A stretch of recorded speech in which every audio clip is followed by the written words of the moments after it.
Bueno, hoy vamos a calcular el momento de inercia de una varilla delgada y homogénea.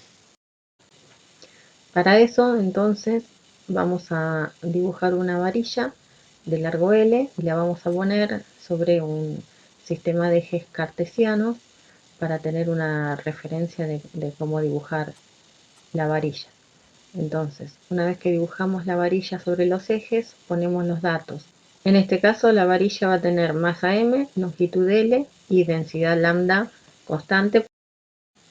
Lo primero que vamos a calcular es la posición del centro de masa, porque con respecto a esa posición es que después vamos a encontrar el momento de inercia de la varilla. Entonces, habíamos dicho que como la varilla es homogénea, entonces va a estar en el centro geométrico, o sea, en la mitad de la varilla. Esto lo podemos escribir en versores, notación de versores, como L sobre 2 en I.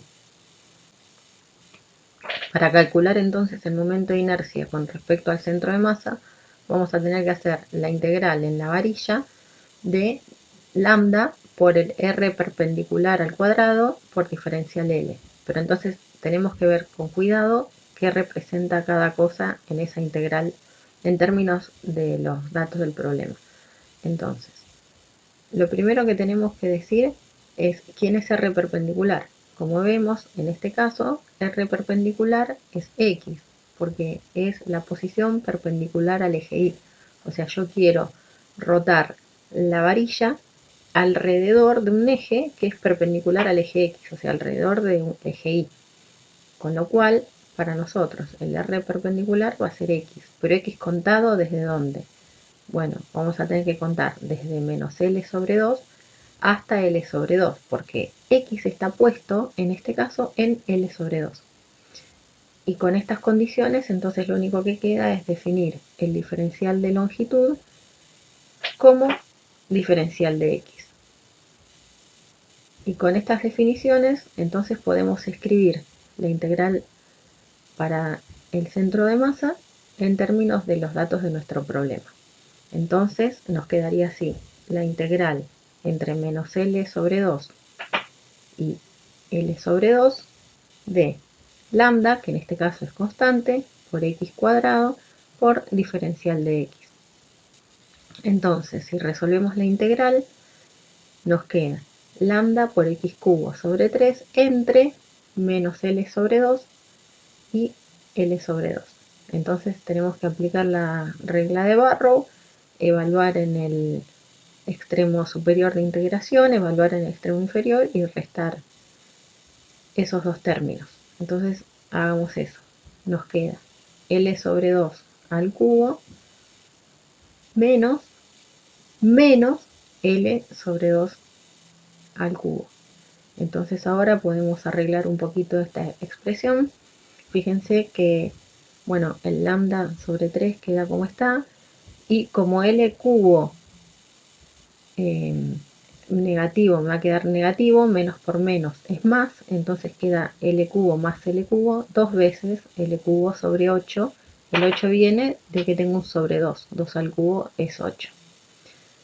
Bien, entonces ahora que llegamos hasta acá, podemos decir que si lambda es constante, entonces puedo escribirla como la masa total sobre la longitud total. Y eso lo puedo reemplazar en la expresión que encontré para el momento de inercia desde el centro de masa, donde dice lambda, pongo masa sobre longitud.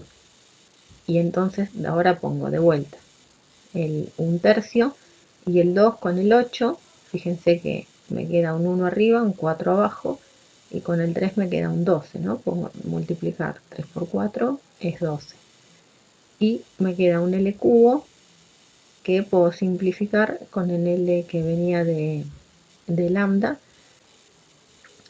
y de esta manera puedo volver a escribir el momento de inercia con respecto a un eje perpendicular a la varilla que pasa por el centro de masa como m por L cuadrado sobre 12.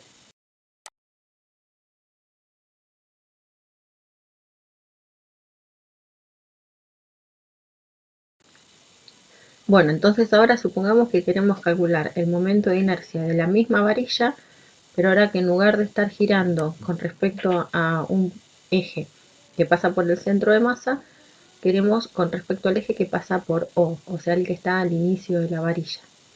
Entonces ahí vamos a tener que hacer la integral entre 0 y L de lambda por x cuadrado por diferencial x.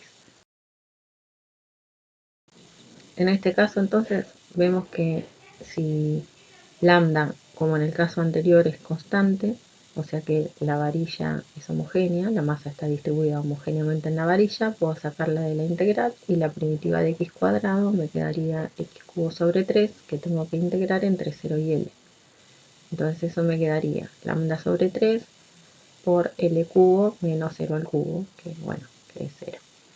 Entonces puedo escribir el momento de inercia desde el punto O, alrededor de un eje que pasa por el punto O, como m sobre L, usando que lambda es constante, pongo el 3 que tenía de antes y L cubo, que lo puedo simplificar con el L que estaba en el denominador.